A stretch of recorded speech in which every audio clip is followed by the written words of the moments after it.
Hello, everybody, and welcome to my podcast. Every day is a train wreck, and I am super excited to have landed this interview, even though I try to say she's now my friend, but that, it's very exciting for me. I have Miss Serene Obagi, and I don't know, by now she could be a doctor or a PhD or a vet. I don't even know, because every time I turn around, she has like some new certification. But Serene, I know Serene from admiring amazing skin. I feel like in Pasadena, it's all about the skin, right? And so, if somebody's skin I admire, and I was like, oh my God, her freaking skin looks so good. And then I was like, why do I keep complaining about my skin? Why don't I just go figure out who they go to? And then I was introduced to Serene, and they're like, oh my God, you two are going to get on like a house on fire. And you guys are going to see why in a second, because Serene talks maybe as fast as I do. And Serene makes me look like I'm asleep at the switch. So, without further ado, I'm going to introduce you to Serene Obagi, and you might know that name, but she's going to tell you really why you know that name, and then dish the dirt on the whole backstory of the ugly behind the beauty that then became beautiful out of the ugly, like a lotus plant. And she's going to tell you that part because my ADHD is already like way on fire just saying that. So, Serene, jump in. Thank you so much for being here and sharing the backstory, because this is going to be juicy. Get your seatbelts on. Wow, Marley, thank you so much. First of all, honored to be on your podcast. I loved your first episode. I learned even more about you. I am not a doctor. I'm not a PhD. I am a nurse practitioner, a certified nurse practitioner, which is probably one step below doctor. I've got to say there's a lot of advantages to having gone the nurse practitioner route, but there's also a lot of disadvantages.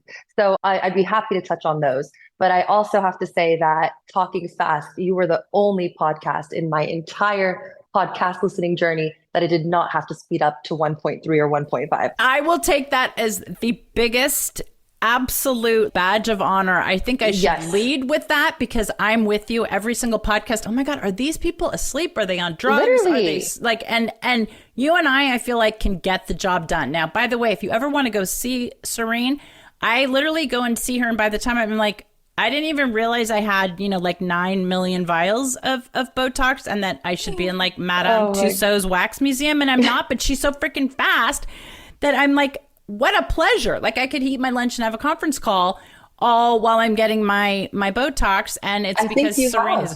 Yeah, well, yeah. I probably have. And so I should be careful what I wish for, right? When I get these people who I'm like, oh, can you just dish on this or that? And then they actually can dish on me.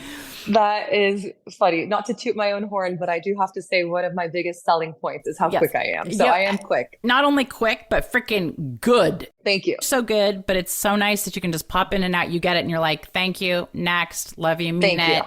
And here we go. And then I have to say, you standardize before you optimize. I feel like that's like a Marley quote.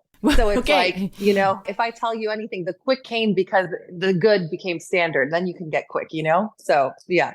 Well, super important. And before we get too far into this, I want you to kind of just give, like, I don't want to say the good version, but give the 30,000 feet. Hey, listen, this is what looks so amazing version. Glitzy. The glitzy version, because you guys who are listening on the podcast cannot see Serene. Serene is like one of the most beautiful creatures you've ever seen in your life. Those of you who will then get to see it on YouTube or LinkedIn or any of those other things will get what I'm talking about. But that all relates, like the whole beauty component. So Serene, tell us, like, why do we know that last name Obagi? And then we'll get into the real dirt. I'll give you two glitzy versions. I'm going to give you the glitzy version that I think, most people probably just off the bat, not really knowing who I am or grew up with me, just kind of what their idea is of like me and my family. And then I'll give you the glitzy version where I think like people who know me, who don't really know me, probably assume about me. Right. First of all, being Dr. Obagi's daughter, Dr. Obagi, especially for those of you who kind of grew up in the world of chemical peels and of, when these things started to get really popular, retinol, Retin-A, hydroquinone, he kind of had the monopoly on the whole thing. He really was the guy. Yeah, he was the guy. He created the concept of healthy skin. Like before Dr. Obagi, there was more, okay, you have a condition, how do we fix it? And then after Dr. Obagi, it was like, how do we prevent, right? So he was like, let's prevent aging, let's prevent pigment, let's not even talk about, fixing things. Let's talk about not even having them happen, because Right. you can look at your mom, look at your dad, you're prone to pigment. Let's make sure we fix this proneness to pigment before it even happens. So like his whole Right. idea is preventative. And it's amazing because again, you look at our lifestyle and you go, oh my God, Dr. Obagi, he's such a big hotshot. He must, not work a day in his life because he's made so much. And, mind you, the guy's 82, still going into the clinic. Of course, and but that's how it is, because is. The one thing too that I want to say, that to jump in with this, is that really what also sets your dad apart, and why I always kind of drank the Kool-Aid from afar, was that at the end of the day, this guy isn't like a business sellout who was like, oh, I'm just going to have a great product and then I can make $1 gazillion. That happened. But he was like, no, like the science is changing. We can keep getting better. Let's keep getting better. And then that's that whole thing of like where research and business sometimes have a little divergence, because it's like, well, but why mess with the brand when it's already so successful? And it's like, because we can do so much more. So anyway, keep going.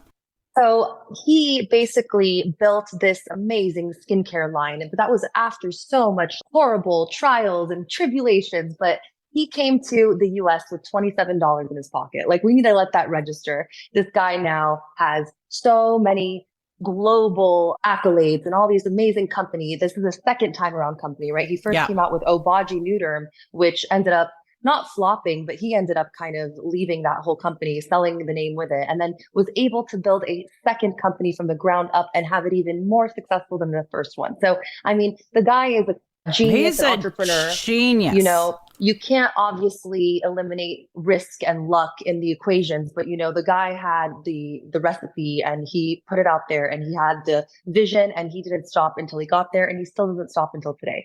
One quick note on that too that I want to pop in there is, not only was he a visionary, and not only was he like, let's prevent this stuff in the first place, but let's face it, the guy has guts, because your company, or his approach to start with, is so much different. Most people are like, oh, be scared of exfoliating. You don't want to disrupt this and that. And you're like, oh my God, I love how aggressive you are with your peels. I'm so happy to see your face falling off and like it looks like you're a burn victim. So talk a little bit about that component, because that's the piece that, not everybody agreed with in those days. Right. Actually, people still don't agree with it. You should see how much pushback we still get from really well-educated dermatologists out there who still have their own opinion of what rosacea is. And they have their own opinion or idea of how to treat a certain thing, even though we've shown time after time and patient after patient. And this isn't like 5 patients or 100 patients or thousands of patients. This is like hundreds of thousands of patients at this point, that if they've hopped on the old Obagi train and now the ZO train, they all have beautiful skin. They all have thick skin. They all have young skin. How come people are still thinking peeling is going to thin my skin? How come people are still thinking, let me put cortisone on rosacea? I mean, we're not going to talk about too much medical advice on this podcast, but there are a lot of doctors that you should vet before going to. And in my opinion, if you're going to go to a dermatologist, at least have someone who's been trained or taken a course with my dad, because then at least they have an open mind and they can understand different approaches to things. Okay. On that note, because we have plenty of dish to cover, but I think it's important to like paint the picture of this guy is a character, yes, but he's very educated and he has his opinions and he's willing to stick to them. But one question always comes up to me in general is, why? I always want to be like, what is the other doctor's agendas, right? Like, is it because, are they saying, oh, be careful of this and you don't want to do this? And is it because they don't want, let's say, him to be super successful because he's got these amazing products? Is that part of it? Is it that they genuinely don't know or are too lazy to figure out? Or do they have another competing product maybe? Or what do you think it is?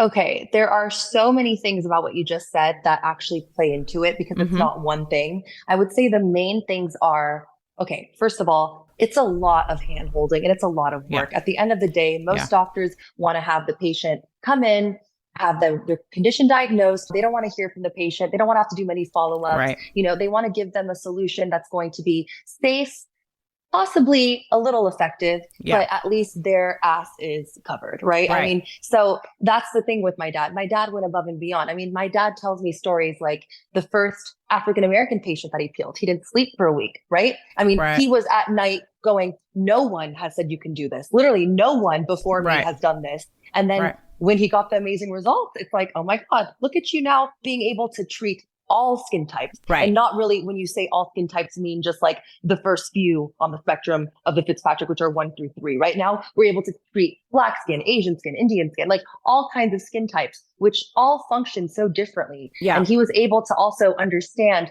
that at the root of why they function so differently is this instability of the cell life. So he found creams that can basically go in any skin type to the root of the problem. And that's why the manifestation of the problem looks so good on everyone, because the problem's gone on everyone when you go to the root. And I think that's amazing because like we've heard so many things about even just like in the beauty care industry or makeup or whatever, you know, originally foundation and all this stuff was just designed for light skinned, you know, Americans, right? And then brown skinned people and Indians. And we got all kinds of different darker pigment that needed to be represented. But not just like, could they not get foundation that matched? It was like, oh no, we're scared of touching your skin because it's not going to react or it's not going to. Still today in 2024, get a darker skin patient asking me, but can you do my skin? And I'm like, are you kidding me? Of course.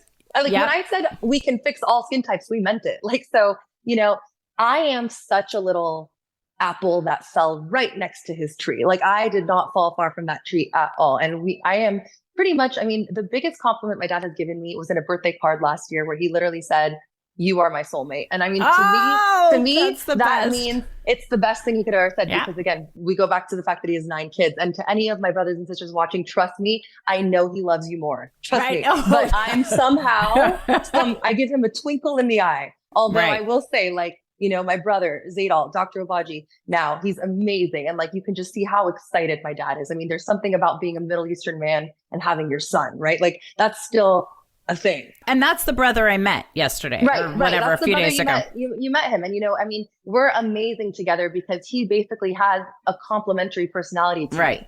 And I'm not saying that he's not aggressive like my dad in any way, but he's such a nice, kind-hearted, approachable person. That's what you see first. Whereas when it comes to me and my dad, you see that maybe 5 minutes later. First, you see how like aggressive we might be or intimidating, if you will. Well, like, what's the problem? How can we fix it? How much time do we have? Okay, good. Do you have a credit card that works? That's okay. We can do what we need to do. But exactly. Right. But your brother, I totally get it. Your brother is well, you're super warm, but your brother looks like he's actually taken a breath in the last 4 years, right? Whereas, you know, the two of us, maybe not so much. And so, but it's a great balance. But talk about a little bit how you're one of 9. Okay, so 2 of them are now in, you've got offices all over Southern California. Right. And your dad is still like massively involved. But there are 7 other ones, and you didn't just all of a sudden take over the mantle. I mean, you were kind of reluctant about this. Right. Well, so actually this fits in perfectly to the second glitzy look I was trying to give you. So the second glitzy look that I would assume in high school and in maybe even college, where girls and guys alike are looking at me and judging me.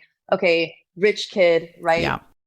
Pretty, probably didn't work hard to get where she is. Right. Probably gets everything she wants from mommy and daddy. And then, you know, probably a bitch, right? So, I mean, in that case, like they couldn't be further from the truth. Having a dad that comes to America with $27, all he does is teach you the value of a dollar, right? Like everything you want to buy growing up, you have to understand how much this costs to make. Like, I know you can get it, but you have to understand how much we worked, or you have to come work in the clinic, or you don't understand how big of a work ethic, because just because their income changed does not mean that mindset and that childhood trauma didn't carry over. Right. So, you know, you want to be successful. There are a few jobs in this world that will make you successful, but being a lawyer, being a doctor is one of them. Right. So as I'm growing up in America, be whatever you want. I have a friend who wants to be a little pop star. I have a friend that's a gymnastics, and I'm like, I think my parents will not approve of me if I don't go into the sciences. Where, not to say I wasn't a rebel, I wanted to, right? So like behind daddy's back, it was like, okay, I want to sing, I want to act, I want to do these things.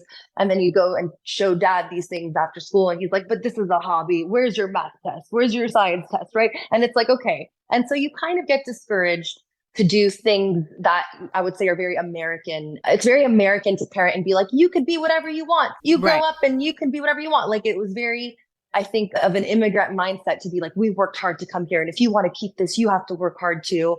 So, you know, I always had this little bit of fear and guilt growing up. And I always felt like there was like this impending doom. Like I was going to be the reason, like, these little things. I actually grew up with a lot of insecurities around money because I felt like on one hand, we have so much of it and we have all these things, but then on the other hand, you keep talking about how scarce and rare it is. Right. And that's the classic thing. Like my parents are both the children of the Depression, right? And in the US, but their grandparents and great grandparents and all that were still immigrants. And so the same thing. I mean, the work ethic was, your word is your word. And my dad is 91 and still has 8 offices and yada, yada, yada. And that's, he's just like, whatever. I mean, I haven't stopped working. Like, why should you complain at 50, whatever? So, exactly. But the point is that you can have whatever car, you can have the house paid for in cash. But at the end of the day, it's like they have this underlying fear that tomorrow, for whatever reason, maybe it's a change in regime, depending on the country you're from. Maybe it's there's something back there that always tell them, be careful, be careful, be careful. But I think we all need a little bit more of that, right? Of that work ethic that just says, okay, listen, at least have the work ethic. And then, you play and you kind of have fun, but you can always come back to that. So you were a rebel, but at the end of the day, you're still a nurse practitioner who... Right. And it's really interesting how we got here because, I could obviously, when in your first podcast, when you kept going on little caveats of this could be a whole other podcast, I'm going to have to say that many times too. This could be a whole other podcast. Well, and it will be, don't worry. Yeah. Yeah. But for purposes of staying on point, like I had to go through a lot of inner work and a lot of schooling other than what they directed me to do because I had so many existential questions. I had so many financial questions. I had so many questions about this is my life. I don't want to live my parents' life for them. Right. But they gave me life. So I don't want to not do what they want. So it was really conflicting. But what I ended up doing was eventually I ended up moving to Paris. Thank God again for my parents for the opportunity. I went to college in Paris. I went to the American University of Paris and I did my undergraduate degree there in political philosophy. And it gave me all the answers I thought I wanted and more. And then it also left me with no answers. So it was funny because I needed to understand that all these great minds like Nietzsche, Hegel, like Siddhartha, like you name it. We did everything. Buddhist philosophy, Stoic philosophy, German philosophy, Japanese, Asian, like all of it. And what's so interesting is that all these great minds had their own conclusion of what hard work means, what life means, what ethics are, what beauty is. And it was like, damn, no one has the answer. So I felt so much smarter because my answer and my interpretation of these things are just as valid. And I can write my own dissertation. I can write my own oncology. But funny enough, I came back and I realized what will fulfill me. And what will fulfill me is sadly the first thought, making my parents happy and making them proud of everything they've achieved. But then also what would fulfill me is helping others. Like, how can I help others?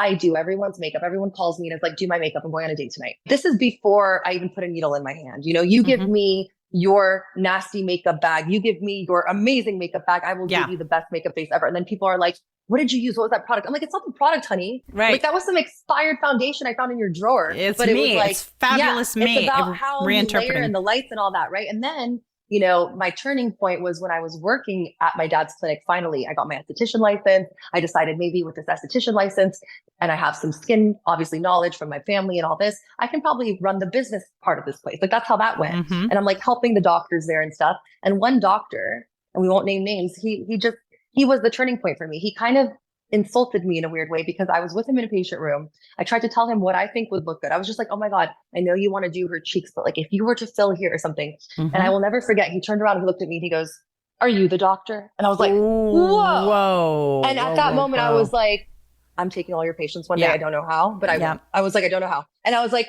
so from esthetician school, I was like, how do I get there? And I know it seemed, I always wanted to, I think I just needed that push. But I was like, I'm going to go to nursing school. I went to nursing school. I was graduating nursing school at the peak of COVID. Like we were supposed to be in the hospitals and it's like COVID. And then I'm working. So October 2020 was my first day at the clinics. I started seeing my own patients January 2021. And I have been fully booked since. And it's been great. And, I'm so grateful. Actually, now that my brother's come on, I hope I can finally have a break. I doubt it, but especially after this. But my dad's gone his whole life and stuff, I'm probably going to be working just as much as him. The whole Virgo workaholic thing is true. Like relationships have suffered because of this ambition to the point where, to be honest, I don't think I even want any right now. For the foreseeable future, I don't see myself partnered with someone else.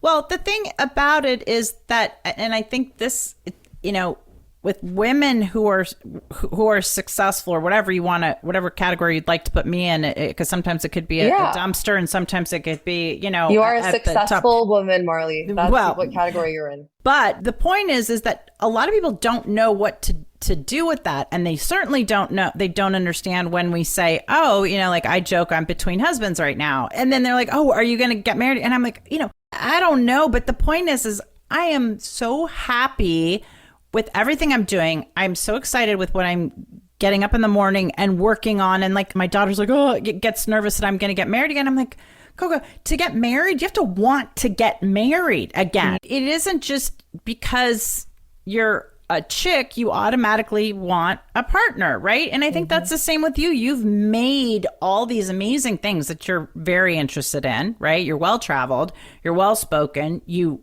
know what you want. There's a million things I would assume that you want to keep studying and learning. And if I said, hey, listen, what's the next thing for you? You'd probably have a list a mile long. So then it becomes, okay, well, if a new person adds to it, great. But you have to be able to do your thing. That's what passionate people do. Oh, 100%. And then to get even more down and dirty about it, like that's like the beautiful part you say to someone at like a Thanksgiving dinner. Right. But when I want to get raw and dirty about it, listen, it is already 6 p.m. I just got home from work.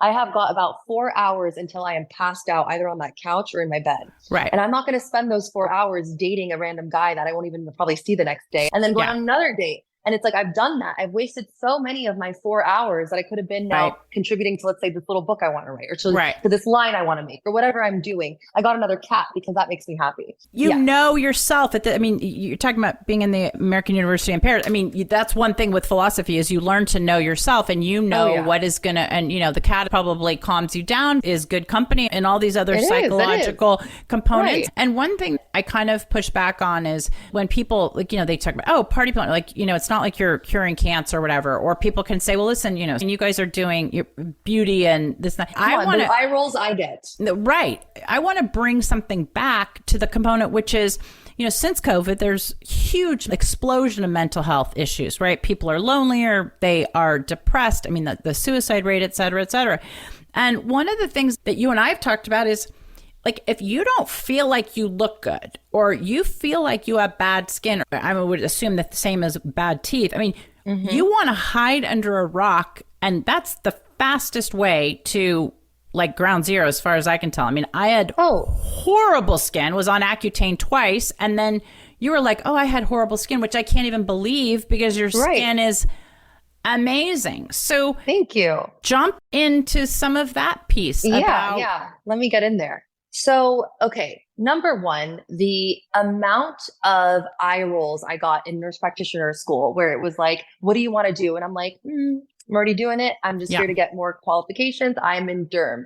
At first they're like, okay, that could mean skin cancers and stuff. Right. But everybody knows that when you're a nurse practitioner in derm, rarely are you doing anything but like cosmetics, right? And I mean, give it to any department, whether it's PA or NP or MD. I'm pretty sure the plastic surgeons and the cosmetic people and the cosmetics get the eye rolls because it's like, that's not real medicine. Yeah. And like you just said, I think we have prevented more people from probably things like suicide or depression or isolation because we've made them feel confident in themselves than other people. 100%. I will never forget the mother who sent me flowers and still does to this day because I prevented her son from basically being suicidal. She was like, you fixed his acne and he is so much better. Thank you so much. And it is so great because I get that all the time now. And that is what keeps me going. Like, who knew that mothers would be thanking me because their kids are happier at home because they don't have acne? Not just the girl who was a little insecure about, some asymmetry and I fixed that. Like that, of course, is awesome. But like the acne kids or like the people in their impressionable years that if, my dad spoke to me at 14 or 15 like that, the ways I would have listened to him, instead I had to go down at breakfast with a full face of makeup and have him still go, you picked your face. And I'm like, no, I didn't. And he's like, you picked. And I'm like, how does he know? And now I'm like, you picked. Right. I can tell from everyone who picked. And it takes one to know one. But it's like, my dad used to be like, look at me, Serene. I never had acne. And I'm like, well, shit, it'd be pretty cool if you did, Dad. Like the story would be different. Yeah. But for me, it's like, okay, if I only heard that like, prom is going to not be as important as, let's say, the college boyfriend, which won't be as important as the first job, which won't be as important as like the first guy that you actually get engaged to. It's like it only gets more important. But when you're in high school and you have girls judging you and everyone's That's mean, everything. The last thing you want to do is peel. I get it. But if you switch the script and you tell the girls, listen, this is about a month and a half of your life.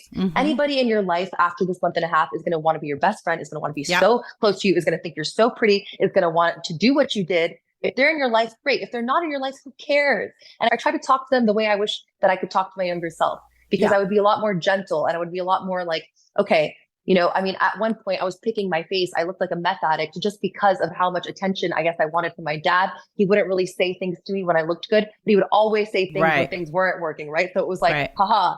And then finally, one day he said to me, I swear to God, this is exactly what he said to me. And it flipped a switch in my mind. And I almost wish I could give this to girls, but it was like, I was a picker. And if anybody listening is a picker, you know, it's not you who, it's like you get taken over by something when you pick. It's like you look in these mirrors and you do it, and then you know you're regretting it as you do it. And the second you are done doing it, you're like, what did I do? But for some reason, anyway, what he said to me was, doing it. Yeah. Do you really hate yourself that much? I was like, oh my God. Because I didn't realize, like, I thought about it in so many other ways. Like, I look bad, or like, I'm doing this because a flat pimple with a scab is better to cover than a bump or something. Right. But then I looked at myself and I was like, yeah, this is self-mutilation. I was like, do I really hate myself that much that I can't walk out the door with bumps on my face? Like, do I really hate myself that much?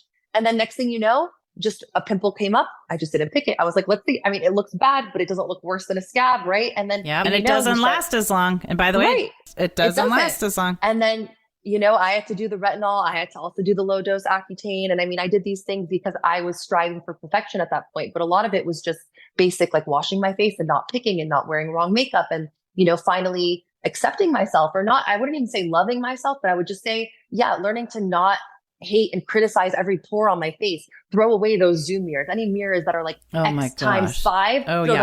Nobody looks like that. No one is supposed to look in and see nothing. Like if you look at a magazine cover, you'll see nothing because that's called airbrush. But like everyone has some texture and pores, you know? Yeah. Thank you for saying that. Like, I think we should all highlight this from the girl who is a Virgo who gets into people's pores every day. Right. Nor am I saying, but I'm just saying that you have looked into some very beautiful faces and very beautiful pore setups and people who have all the money in the world, literally. And I think what you're saying here is that no one is poreless. No one is poreless. Right. If I ever had a podcast, I guess that would be the name. Right. No one is poreless. And no matter what, everybody's got something, but you either don't see it behind the filter, or you're not close enough to their face, or literally. Right. And that brings me to the next point that I really want to touch on, actually, which is that everybody, even the most beautiful girl in the world, which I can promise you, I'm pretty sure I have either injected or treated at least one of the most beautiful people that walk on this earth that we can all objectively agree on. Yeah. And even that person has insecurities. Even that person sees themselves as not the prettiest or not the greatest, or dare I say sometimes even ugly. Yep. And it's crazy because it's what made me the most secure. It took me 32 years to be able to admit that I have finally accepted myself and I'm secure with myself and I like my face and I like my body and I don't mind it anymore. Yeah. But if you asked me last year, I mean, this time last year, I probably had like 5 syringes of filler in my face that I've now taken out. Right. But the point I think too that I really want to keep underscoring is because people are going to listen to this from all over the world, right? It isn't just like in Los Angeles or something. I mean, they might listen to it in Iowa and be like, that's so funny. We have to DLA it a little bit. We have to DLA it. And so the point I want to make is that no matter where you're listening, I want you to know that you can have all the money in the world. You can have genetics. You can be thin. You can have all those things. But it's no different in the person's brain here versus in Iowa versus in Saudi Arabia versus in Guam. It's all...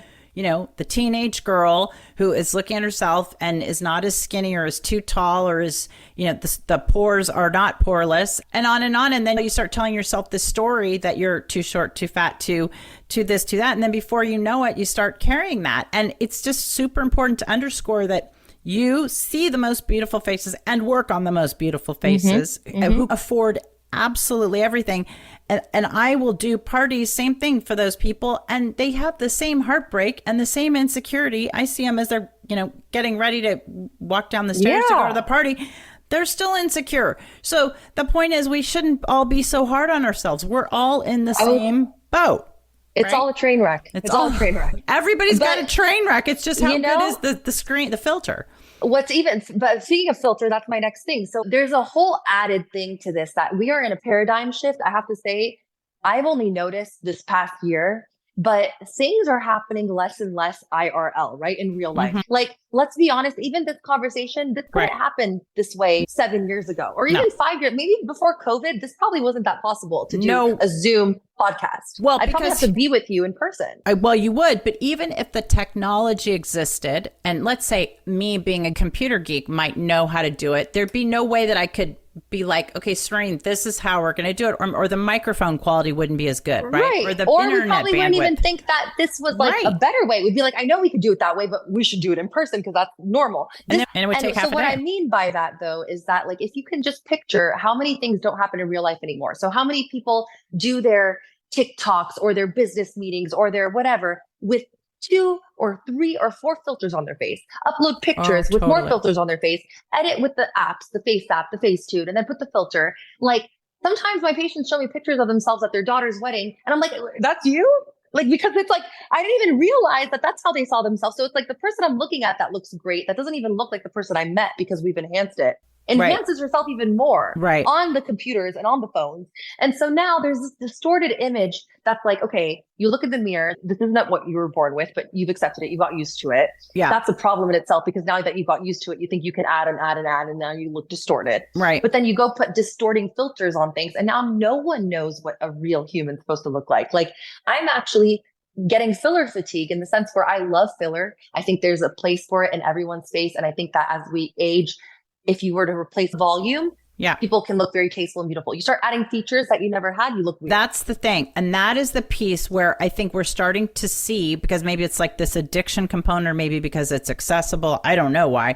But where certain celebrities now no longer look like what they looked like before. And and you and I've had several conversations about the topmost injected. Or they're 80 and they look like what they looked like before, which is still not weird. It's still weird. It's still weird. Know? And you see them in real life and you're like, God, this is even weirder. And the thing is, too, is that men don't like it for the most part. I mean, men like, women to look pretty, all that kind of stuff. But if I'm out and guys will be like, what is with the, like, if they've got the duck lips. With the duck lips, or with the big cheeks, or where you don't have an under eye because your cheek starts right there. Or like, you've got a jawline that can cut a steak, or like something. No, I get it. And it's interesting because I feel like I'm not part of the problem, even though I'm in an industry that is a huge part of the problem. Right. There are people in this industry that are really fighting hard to normalize faces. There's this whole thing I follow online about the alienization clinic. Like, we got to bring people back from looking like an alien. Right. And it's pretty cool how, like, a Instagram filter where they'll give you the big cheeks and the big lips. People will come and bring a Snapchat filter or an Instagram filter and be like, I want to look like this. And it's like, that's not human. That's a puppy. You have puppy ears coming out of you. Do you not get that? And then you add AI to it. And that's why you're saying the IRL, the in real life stuff, is who knows. And I think the pendulum swings, right? No matter what, the pendulum always swings. And I think that, just like, everybody's having tattoos and all this stuff. And then I read some trend that the physicians who are really going to crush it are the ones that are able to do all this laser tattoo removal and stuff like that. So I'm wondering now if you're going to see in your industry where you guys dissolving the fillers, and who's the best at dissolving the fillers and blah, blah, blah, So taking out the butts, that was the big one for me. There's a lot of people that didn't want their butt anymore. They didn't want their big booty that was all Kardashian. Yeah, are you kidding me? Butts are out. I haven't had a butt lift in a year, which is hilarious, because I had like so many butt lifts at one point. Like, I think it was 2 summers ago, must have had like 12 butt lifts. Really? And then now it's like, it's not like they want it out per se, but they do want to learn how to like make it less, or to be a little more lean or whatnot, because it was a trend. Yeah. And then what else was a trend? Like the huge lips. I would say that there's still a niche for it, but I do think that's going away. I do think that a lot of people are looking to get their filler taken out or dissolve it, but for the wrong reasons. Again, I have to say, there's like these TikTok trends where they're trying to tell you filler migrates, it never goes away. And that's a lie, because we all know filler goes away, or else people wouldn't be coming every year to refill things. But it's like, there are certain places or certain planes or certain injection techniques where if done improperly or placed in a certain region, yes, there are studies where they never truly go away in those places. Like, so let's say under the eyes, if it's not, placed deep on bone, it can definitely move and cause like some protrusion that has like a blue hue. We call it the Tyndall effect. It's so attributed to the bad anatomy, the bad stuff to put in, the wrong site. Like, it doesn't have to be distasteful. It's just that because there's so much bad work out there, it's like as a collective, they decided filler's bad.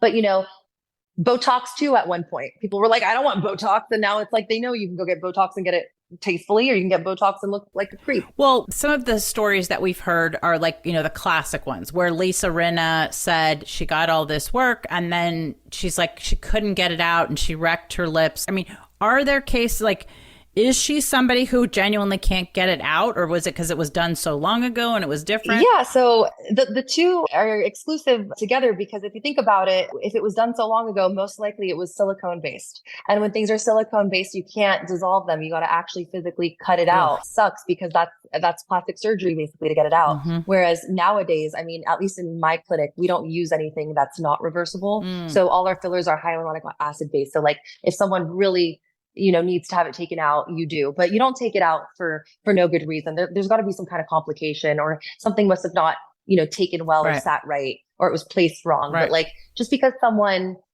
had filler last year and wants to come in and is like, let's take it out because they don't know, they think it's never going to go away, they want it out. Like, no, the fact that your filler is lasting is a good thing. Yeah. Like, if you can get 2 or 3 years out of your filler, that's great. Yeah. But most people only can get, 10 to 12 months, especially like in areas like the lips. So with somebody like her, it's a real deal. She genuinely probably can't get it out or it's a lot of work to get it out. Like, she can't just go and get it out and be bruised for a couple of days. Like, she has to go under a few knives. Yeah. And then even then, like, things have probably stretched, and unless she's willing to go through the skincare and the tightening and it's not just take it out and let's inject your face. At this point, it's like, take it out and we've got to we've got to CO2 it, we've got to peel it, we've got to maybe cut skin off that's hanging. Like, who knows how long. Right. It's like when you redo a house and you go to paint and then all of a sudden you're like, oh my God, now I need new carpet and new furniture. And I mean, if you try to remodel a house 1 year after doing it, it's probably easier than doing it like 40 years later. Right. So now what about this whole thing about where we're starting to hear more and more about people, they went to Mexico, or, they went to the Dominican Republic, or, I'm not trying to like blame a certain country, but they go out of the US, right? Because they think it's going to be less expensive. And it is less expensive. Hear them die on the table, et cetera. So why? But it costs more. Right. Yeah. That's for sure. What are the risks or what should somebody look for if they're like, okay, listen, I just want a little Botox fluffer so that I don't have as many wrinkles, but hey, my friends say I can just go down to, Tijuana. Right. How do you know what to look for? Yeah. I've got 2 answers for you. Okay. So the biggest thing about like Tijuana for me, when I think of it, and I think of the people I know, and I think of my patients, and I think of what I've heard the most of going down there for, is there are a couple procedures in the US that most doctors flat out just refuse to do. I am not sure if they are illegal or if they are just heavily looked down upon. Like, but what? I think like, for instance, the BBL, like the Brazilian butt lift, right? Okay. So you can get an embolism in a major artery that can cause death pretty instantly. I mean, if it goes to your lungs or your heart and you get this clot, you're done, right? Because of that procedure, it's more likely. Okay. Yes. And so I have a few plastic surgeons in my family, and I have many more that are friends that all kind of refuse to do this procedure because of how dangerous it is in the US. Yeah. Now, I have a couple of friends that I can tell you went to TJ to get it done because they wanted it done so badly. And this was when butts were in. Yeah. And their butts look great for what they wanted done. Yeah. I mean, they've got the big badonkadonk. Yeah. But like, do they have 2 kidneys? I don't know. We'll see. Yeah. But like, the malpractice down there isn't the same here. Right. So like, you can't kind of put the same liability on doctors in other countries as you can in the US. Right. So that's number one. So if anything gets messed up, I think those doctors are safe. Whereas, in the US, there's definitely more liability. So they're not going to do it. Another thing is the cost. So like, let's say we go to Europe, and I'm actually very jealous of this because there are so many options of filler in Europe, or even like, South America, or, overseas. There's so many fillers that are not FDA approved because they don't have an FDA. Right. So you can go get 10 syringes for the price I charge of one, because, they probably don't last a year. They're definitely not regulated. Who knows what's in that filler versus that filler? But all I can tell you is they can make amazing freaking faces, because they can do what I can only do for the cost of, let's say, $800. They could probably do, 10 syringes for that price and make beauty Yeah. where I can only fill maybe one lip. Right. Are there places, let's say in Europe or somewhere or anywhere? Well, Turkey is a huge one for, let's say, hair, right? I know a lot of people go to Turkey to do their hair transplants and to do all the hair stuff because it's cheap, it's effective. A lot of men, a lot of transitioning women and men, they go there to get the hair. Yeah. So it's a big one. Turkey's a big one. And what about Turkey for fillers and stuff?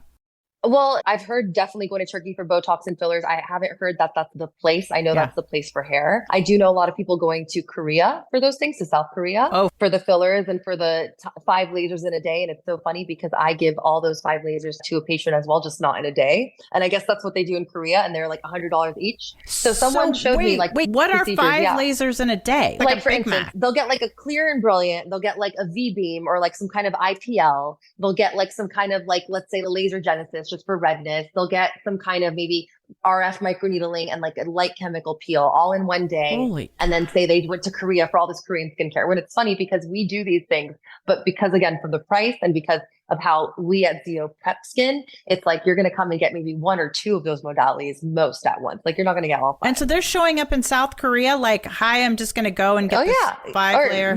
Come watch me in South Korea for a day. These are all the things I did. These are the prices. Me and my mom, blah, blah. This is like a whole dark side of TikTok that I've been on. Yeah, no, there's so much of it. And I mean, more than that, talk about the whole, how about you buy this device to go microneedle your face at home? Or how about you put all this stuff in? I mean, there's so much stuff out there and people are getting so misinformed that lately my answer has been, show me the TikTok clinical studies. Yeah. Show me the Instagram clinical studies. Right. I want the MD clinical studies because if people are like, I heard this, I heard that, but what about that? It's like, did you go to med school? Did you go to NP school? Are you the one injecting patients? Like, I don't know where you think you got this knowledge from, but you're here for my help. You're here to get my advice. So let's at least see what I have to say. And then the other thing, I heard like a great joke one time. It was something like, don't let my medical degree get in the way of your Google degree or something like that. Yeah, you know, which is what happens. And Dr. Google. Right, Dr. Google. Now, okay, so one thing I keep forgetting to ask you, what number of 9 kids are you? I am number 7. So I have Sabine and Zaidal. Yeah, so I have 2 younger than me. Okay, so you mentioned some of them are plastic surgeons and all this stuff. Like, what are all of them? How do the 9 get accounted for?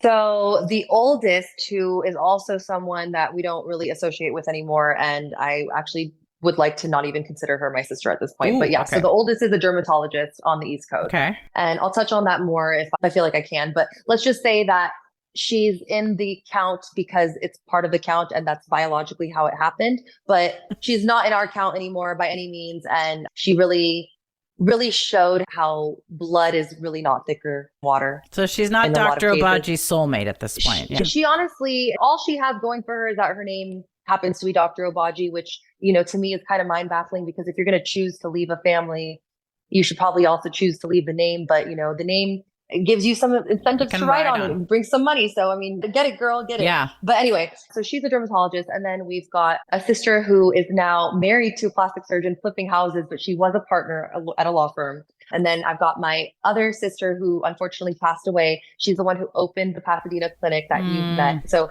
she's like really special to us, but she passed away from an illness about 8 years ago, or maybe 10 years ago now. And then we've got my brother who's a pathologist. We've got my other sister who's an accountant and has a nonprofit in the East Coast. And then got my brother who ran for Congress and he's now on city council of Beach and he is a lawyer. ZAIN, shout out ZAIN Obagi Jr. Yay. And then I've got my other brother, Ramsey, who's a pathologist. I've got my little brother, Zaidal, who's a dermatologist. And then I've got Sabine, my youngest one, who's in medical school. So yeah, we're all ambitious kids. I was going to say, then okay, there you go. We're all ambitious kids, but I have to be the black sheep of the family because I was the one where it was like, okay, all my older siblings are successful. I'm the first child of my mom and dad together. Yeah. Like my dad had to reverse it, had me, like I was not supposed to come, you know? And my mom, it's funny because my mom already had a son too. So like when my parents met, it was basically 6 kids together. And then let's have Serene, Zaidal, and Sabine. Oh my Lord. I came based off pure, like, you know, I was in vitro. Like he reversed the vasectomy and they kept trying to get my mom pregnant. And finally I came. I was like their scientific love child. And right. And so I was the one who got the strict parents. I think it was the first kid that these two together parent together. Yeah. I mean, she was. Now she's like the chillest woman on the planet, but she was. And I call my parents the leather shoes that I broke in. I got all the blisters, and now they get to walk and enjoy the shoes like my little brother and sister. But I wasn't allowed to sleep at a boy's house. I wasn't allowed to wear the thing I wanted to wear. I wasn't allowed to do anything. When I got the bad grades, I was yelled at. I couldn't have acne. I mean, picture trying to raise a Barbie who felt like anything but a Barbie. It was so hard. Then my brother, he can do no wrong. He's a straight A student. Perfect. Don't be like your sister, blah, blah, blah. Yeah. Right. And then my littlest sister, Sabine, who thank God kind of took the best from both of us. She got all the good parts of ZAIN, and now she's in med school, successful, but she's also still really cool and funny and hot like her older sister. So it's like she gets all the cool things. Right. But I think it's funny because I definitely felt responsible. Like my parents would always tell me, you know, your family is all you have. Like, you don't, all your friends might leave you when you're older. Your siblings are going to be your friends. You know, take care of your brother, take care of your sister. So I have this like thing in me where I'm always like, is everyone okay? What's going on? Whereas like, you know, I cannot hear from my brother for weeks and he's fine. He doesn't have that guilt. Or like my little sister, she's perpetually on do not disturb. There's this like Gen Z thing to be on do not disturb or do not disturb thing is just I mean, nails on a chalkboard. But like, it's funny because, you know, back to the whole, how does it appear from the outside? Like, you know, we're a great family, a smart family, successful family, but like, it didn't come without its hardships and without its insecurities. And also like, it's still a struggle because like, even today, like I would love to be like, let's just go on a trip, Serene. Let's go find yourself. Let's go enjoy a year off. But I don't have that in me because of that whole, do you know how hard it is to make $1 that I got growing up? And even though, you know, you have the security and you have everything, it's like, I have impressed and blown people out of the water with my work ethic because like nobody, me included, like I'm just like, dude, but how? Because no one in my position would feel the need to have to work this much. But I feel the need. And not only do I feel the need, I feel like I'm doing something wrong if I don't. So it's like, I don't know where that comes from. So is that then you get to the whole entrepreneurs, is it nature or nurture, right? And I have a strong opinion on this, but what's yours? Do you think it's... Well, I would love to hear yours, but I'm going to go with, honestly, it's interesting because I said the apple doesn't fall far from the tree. I mean, I don't think this work ethic sprung out of thin air. I do think that there is a genetic component to me being this dedicated and passionate, right? But then again, I have to say, nurture is a huge one because he could have totally been like, here's your trust fund and here's your stuff and, you know, go do your thing. And I would have totally killed that. But I just didn't have the guilt instilled in me too young. Right. And so, because I think to me, it's the same thing. Like, I mean, I certainly squawk about, you know, long hours or, I want to do more of this or that. You know, I mean, the grass is always greener, right? But at the end of the day, it's like, well, I could choose to take a little more time, but to me, it's like I say, quote, I can't. It doesn't mean that I literally can't. It just means whatever is flowing inside me is like, Serene, can you do the podcast? Okay, good. Let's hook up and do this. Let's say, okay, like, what are you working on? Okay. And it's like a fire that just burns. And so I can't imagine. So maybe there'd be a component where like a parent could kill it, but I don't know. I think it has to start somewhere in your gut because, you know, then you get older. We don't live with our parents anymore. And, you know, technically they're not still saying you better do well, but it's that fire is still in our belly. I'm still hearing. That's the thing. And I bet you're still hearing it too. And it's funny. And it's like, you just can't turn it off. And no matter how much I've tried to turn it off, it does not feel authentic. No. Like when I come back to being authentic and what makes me happy, it's like whatever kind of soldier they raised, I guess this is what it is because like, I feel like I got to go back on the battle. Right. And, you know, it's fine. I mean, of course, you know, it's not always like that, right? Like there are some times where you kind of just want to kick back and chill. But I will say, I think that for me is when I reach burnout. Like when I'm burnt out, it's like, okay, let me be the biggest couch potato slob. It will be like 3 days of that. And then we're back. And it's like, to me, it's like, there's no middle. I can't just do like the yoga class and the cooking class and then the lunch with friends and then calm down that way by a spa. It's like, no, I need like 3 days of radical nothing. And then I'm back. Of the train crashing and full. Yeah. And then you're like, okay, I can now get out of bed, Miss Drama Queen. I now can like see the day again. Well, what do you want to do? What do you want to do next? Are you going to stay in, I mean, now it's ZO is ZAIN Obagi. So that's the company, but are you going to do, you know, I've talked about skincare, you know, like What are you going to do? What's kind of lighting your fire now? Okay, well, I have a lot of ideas and I have a lot of ideas that I've already put to paper and have started things. So that's great. But I have to say, like my dad, I want to invent things and I want to create things. And I already have a few things in mind. And, I mean, they're definitely going to be in the beauty and skincare realm. But I think like functional beauty, I think, maybe even prescription strength things that are not just medical in terms of like, okay, we're repairing something, but like, why can't your makeup be prescription strength? Why can't your hair care be prescription strength? Like things like this.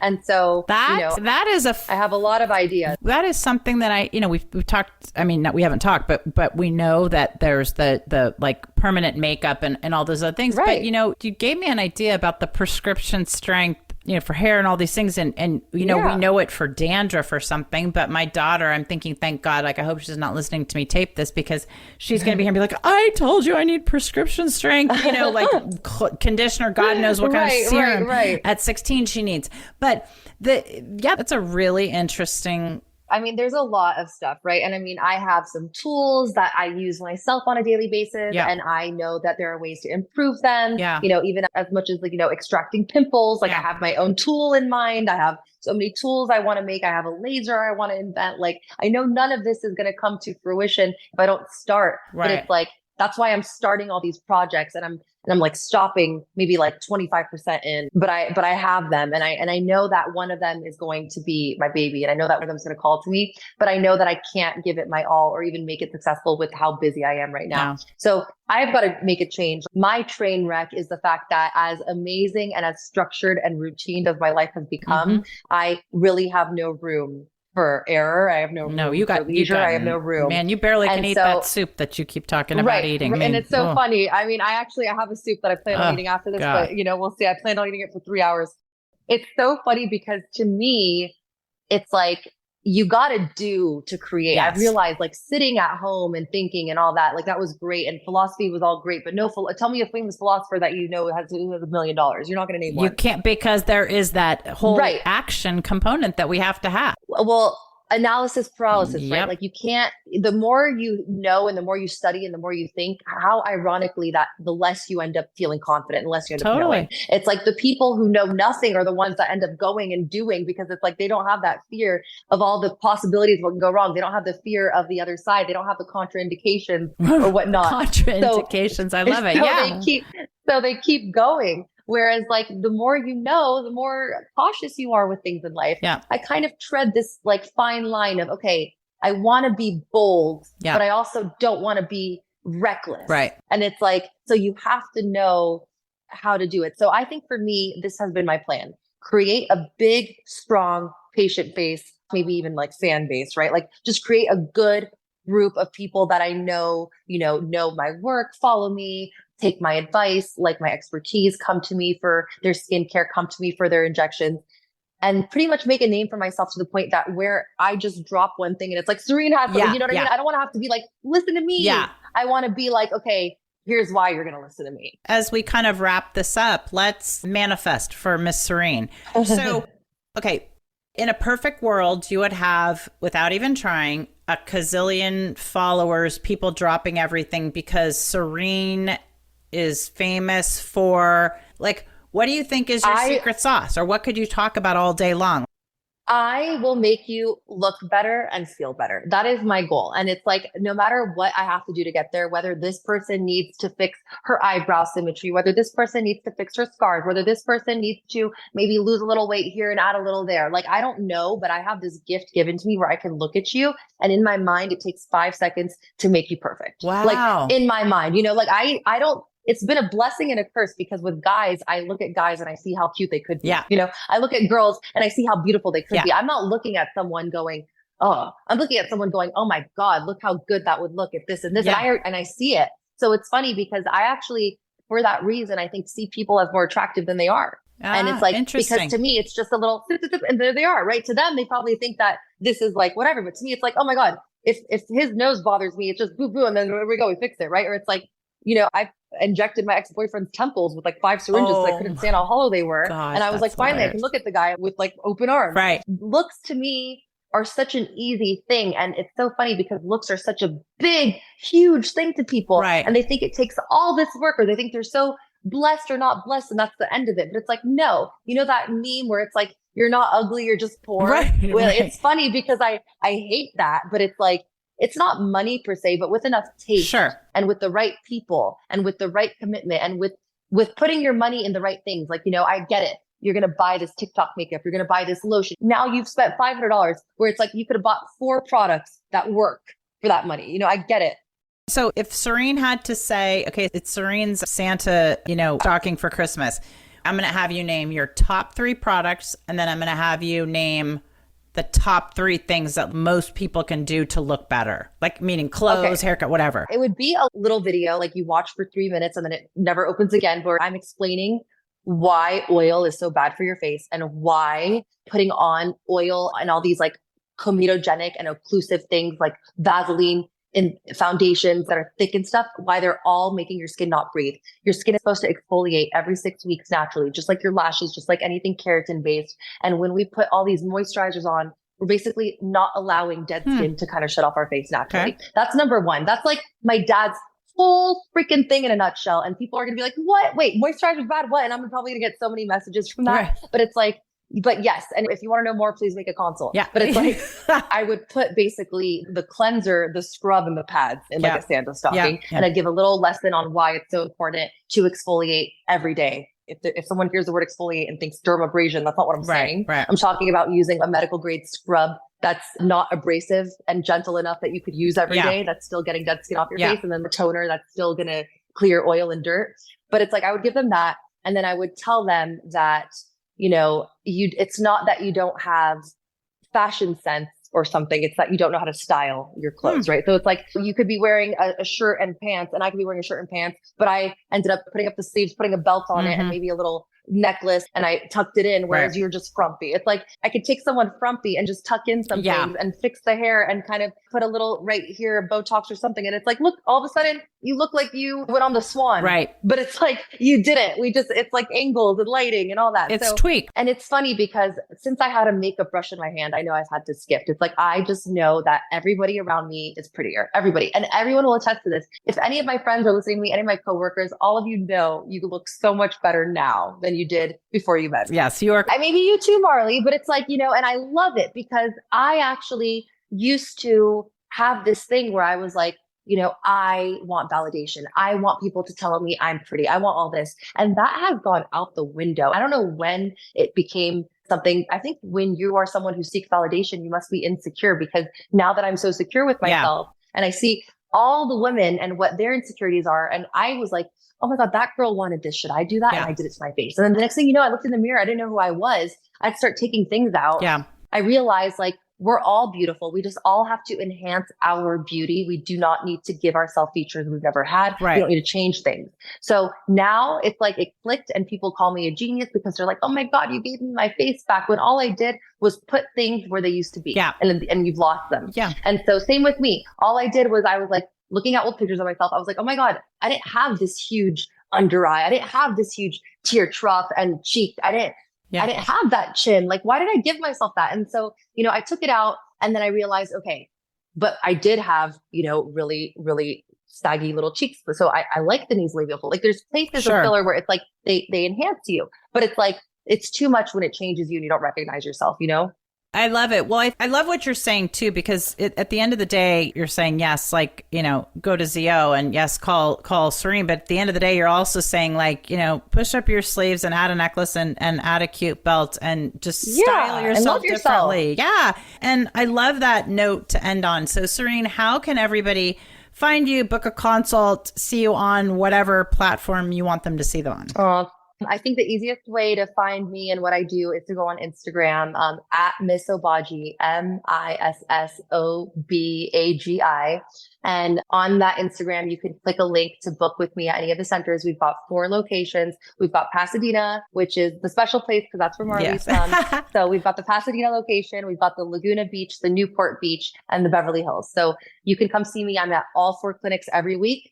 And my brother now, Dr. Obagi, is too. And he is, I swear to God, getting even better than me. Like there's some things already where I'm like, he's amazing. I don't know. He's gonna be. He's not Serene. I'm just saying. But he's gonna be. I have to say, I've been doing this now almost 5 years. So give the guy about a year or two to be the top filler injector in Pasadena. Okay. But I've got to say already, his knowledge and his skills have blown me out of the water. So he's great. Okay. But is he as fast as you? We don't know. No one is as fast as me. You know what I mean? Like I would call myself the Usain Bolt of this stuff. Right. I'm pretty fast. It's also kind of, you too, Marley, like me and you, we talk this fast. I wonder if there's a podcast setting that you could change it to like 0.8. It's so funny you say that. Like, I was thinking that. I wonder if people kind of reduce it. Right. Because I know my mom or dad, if they were to listen to this, they'd be like, we can't understand anything you're saying. But I know that for our ADD and our ADHD listeners, they're going to love this so much. Yeah, they're going to be like, oh my God, we covered so much. Well, this is their place to chill. Well, okay, I love this. We can now say you guys basically got 3 podcasts worth of information in one. Serene, we will have you back to dig a little deeper on. I already have some ideas of where I want a little bit. I definitely can't wait to come back. Some more dirt. And I just want to thank you so much I know your day has been so long and driving from the West Side and then to get all decked out and do this even before you've had your soup. So, thanks, Marley. Thank you, Miss Obagi on Instagram. And she's not going anywhere, ladies and gentlemen. So follow her. And as I say, I can tell you, having worked with her for a long time, the girl knows her stuff, and she's just an all-around great girl. So, Serene, thanks so much, Marley. Thank you, and you guys, please rate us 5 stars or don't rate us at all, and make sure you follow the show, and more importantly, make sure you tell a friend. And I can't wait to see you guys next week on Every Day's a Train Wreck. So, everyone, give Marley 5 stars. Yay! Thank you. Give Miss Obagi another 5. All right. I'm going to give her 5. I love it. Thank you, Serene. I appreciate it. Okay. Have a great day. Bye. You too.